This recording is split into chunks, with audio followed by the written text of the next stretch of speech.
NBA Youngboy's career is over. So recently, NBA Youngboy got locked up for impersonating an elderly woman to get lean. And he's facing 250 years because of it. Now, I feel like 250 years is overkill, but considering the priors and he was probably on probation, just knowing NBA Youngboy, and all the run-ins he had with the law in the past, it makes sense why they would want to be more harsh about this. There's most definitely more issues and more charges in the case, and we're going to watch a video and try to get to the bottom of this. Popular rapper is facing over 60 charges after he was arrested in Cache County. NBA Youngboy was arrested this week at his Mill Creek home in what the Cache County Sheriff's Office is calling an ongoing investigation into criminal conduct. NBA Youngboy was arrested in Utah yesterday. The rapper, whose real name is Kentrell Deshaun Galden, was under house arrest as he awaited trial on federal gun charges. Several agencies, including the FBI and Secret Service, executed a search warrant yesterday morning. September 9th. Bro, the Secret Service is crazy, bro. They've been watching him for a minute. And the FBI, bro, he's never coming back. 15th, 2023. Reed's Pharmacy in Hiram, Utah, received a prescription called in for a 74-year-old woman named Bethel White. The physician who called provided the proper identification, but the number he called from wasn't from his pharmacy. A phone call to the suspected pharmacy would confirm suspicions.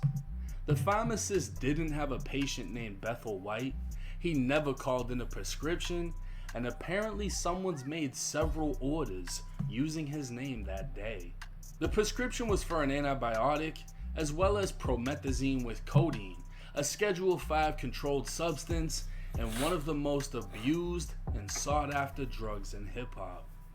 The antibiotic was most likely just to make the prescription less of a red flag. Law enforcement would wait in the parking lot of Reed's Pharmacy waiting for someone to pick up the order, but nobody came. That same day, Spence's Pharmacy in Logan, Utah received a call from the same suspect using the same physician's information. This time, 71-year-old Gwendolyn Cox needed promethazine with codeine.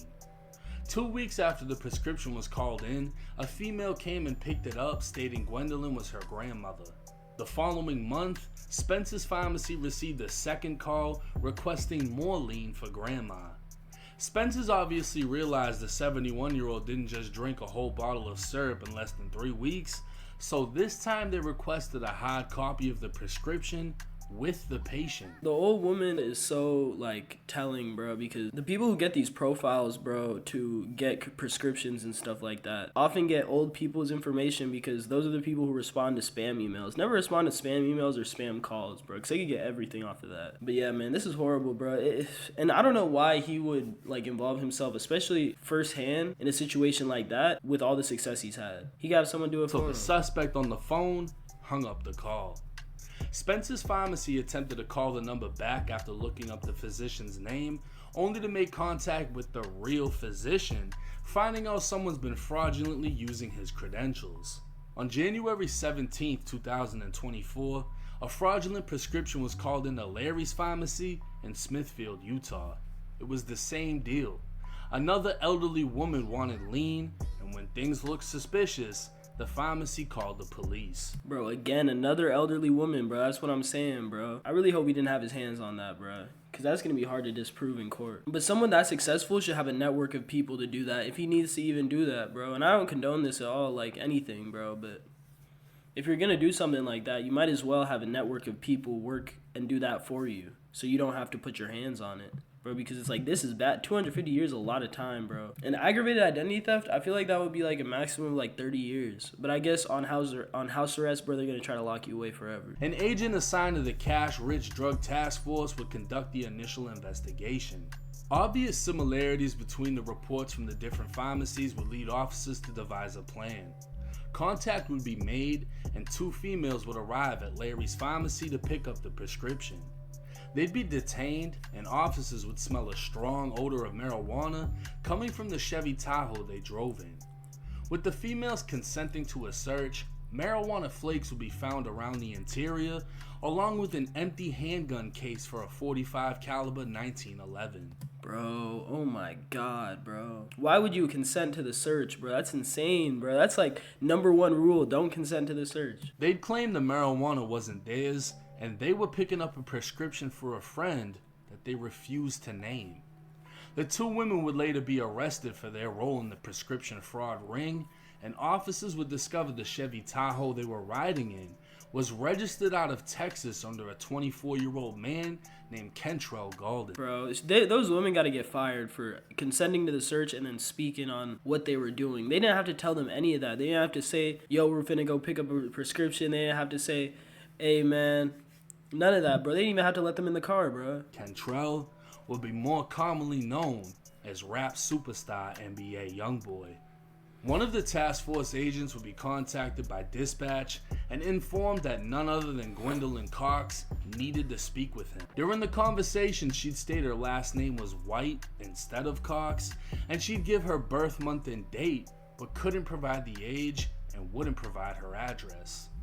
It was very... Bro, that's the funniest part, bro. She could come with the birth month and the date, but she couldn't do the math to find out the age, bro. That's insane to me, bro. very clear to the agent that Gwendolyn was using a fake voice, as this old woman sounded like a much younger male from the South. She, or he, made a statement saying, well, I asked her to, and she said that she'll have you call me. The terminology ax instead of ask was a dead giveaway and consistent with a southern dialect from states like Texas, Georgia, and Louisiana.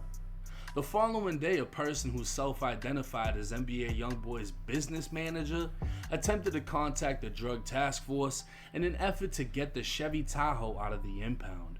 During this time, the impound company suspected the vehicle may be stolen after speaking with the so-called manager, so the task force officer requested to speak directly with Youngboy. On a conference call being recorded by dispatch, Youngboy told the task force agent the females arrested at the pharmacy were family. The agent would ask about his relations to the female and if they had his permission to drive his vehicle, to which Youngboy said they did have his permission and he asked for his vehicle back.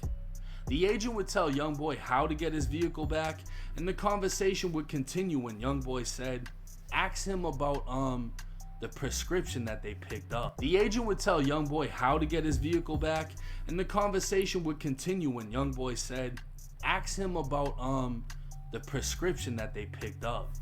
He paused for a few seconds before saying, she on the fucking hospital bed. She on the hospital bed. The agent was aware Youngboy was speaking to someone else who claimed to be Youngboy's brother. The call would break up and go silent for durations of time, leading the agent to believe they were muting the call.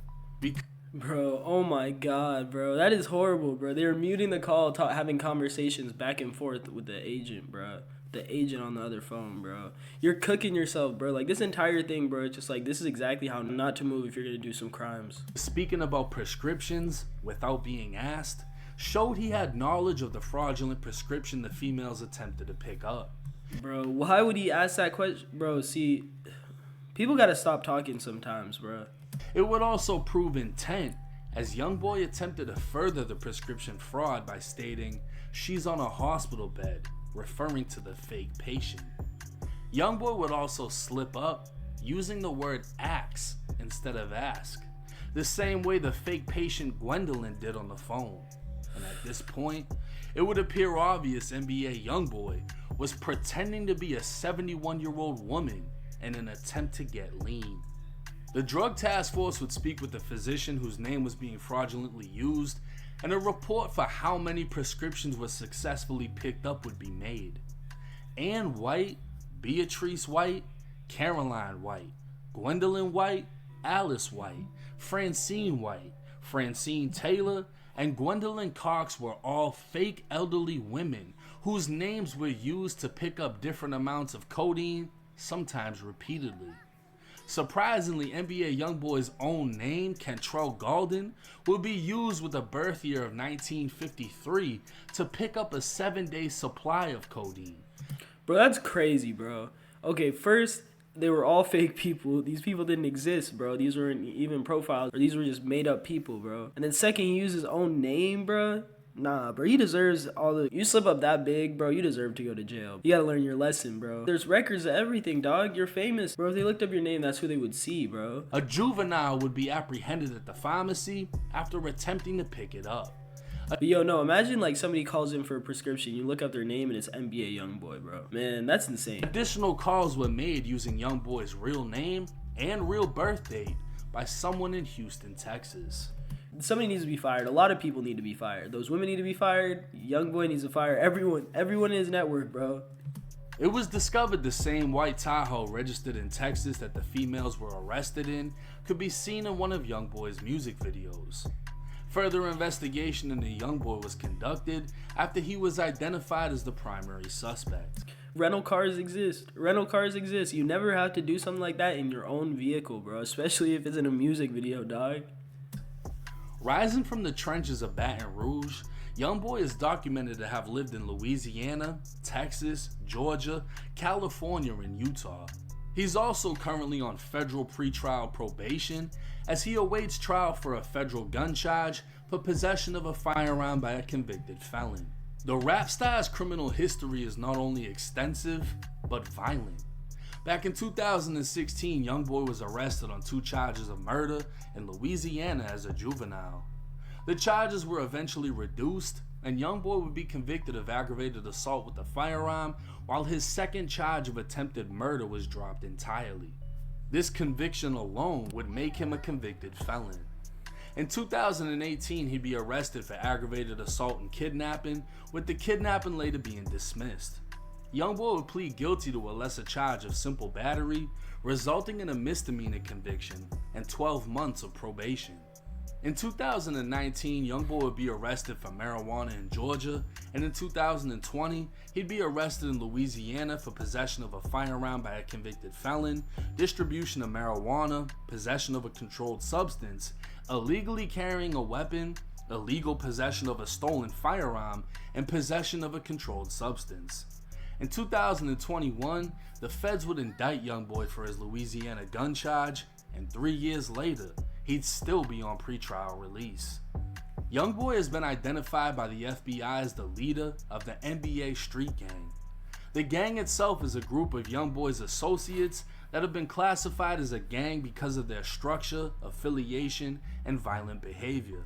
Bro, here comes the Rico, bro. That's insane, bro. All because of that laundry list of charges, bro. That's what this whole video is going to be, just a laundry list of NBA Youngboy's charges. Youngboy's music is heavily influenced by that behavior, as he is consistently rapping about shooting and killing people, using drugs, and having a strong dislike for law enforcement.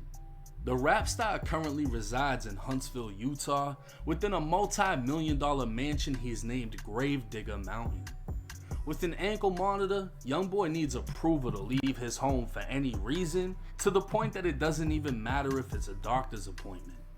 All guests that enter Gravedigger... And he's on house arrest so harsh that he can't leave the house for any reason, bro. And then he does this, bro. It's like, man, you got the money, bro. You got the money, you got the power, you got the respect. What else do you need? You can take a dude out the streets, but you can't take a street out the dude. Appointment. All guests that enter Gravedigger Mountain also have to be approved by his federal probation before entering the property. The same suspects that would be caught up attempting to pick up fraudulent prescriptions were all on Youngboy's visiting list.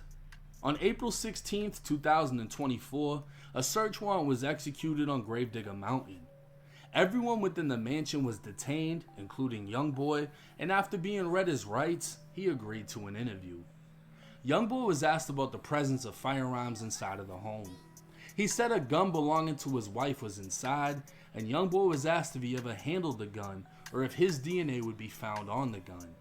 He denied that his DNA would be found, but stated 2 days earlier he had picked the gun up and moved it from an open area, placing it inside of a drawer.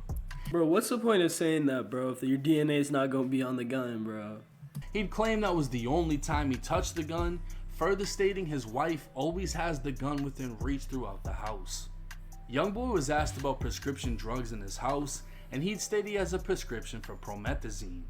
He provided the doctor's name who prescribed it and said he was local. When asked if he had any doctors in Texas, he'd say no, and continued to deny having been prescribed drugs from any other doctor.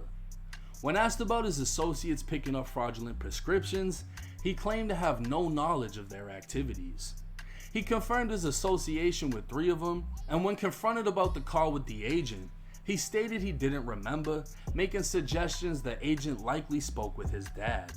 But the agent would note Youngboy has a very distinct voice and that it was in fact him on the call, as the agent later spoke with Youngboy's dad and could tell it wasn't him.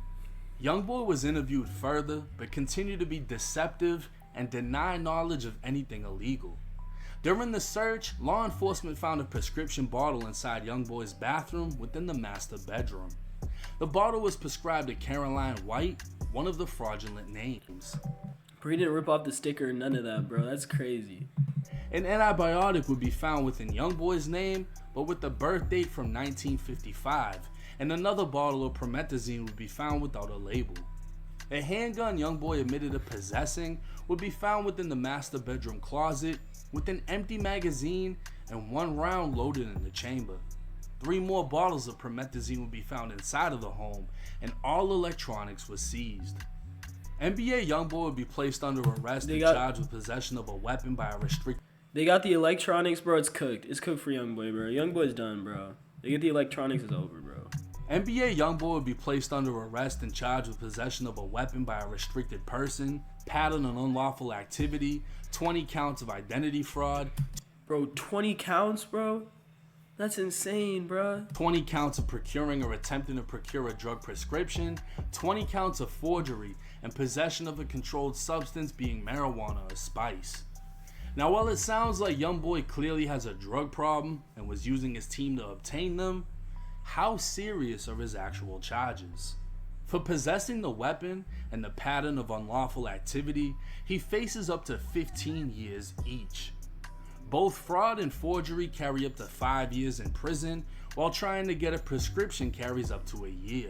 Because he faces 62 charges, NBA Youngboy is facing, at maximum, a total of 250 years. But it's highly unlikely he'd receive that sentence, as that's the max punishment on every count. This video is clickbait as hell. The fact that there's documentation for all of these crimes and documentation tying him into all of them, bro, he's gonna go to jail for a long time, bro. A long time, bro. He's cooked. NBA Youngboy, bro, it's over, bro. I'm gonna be honest. Bro, so you heard it there. Youngboy is not gonna come out of jail for a very long time, bro. All those charges, bro, that was like that was a long list of charges, bro. Like 20 counts of identity theft or identity fraud.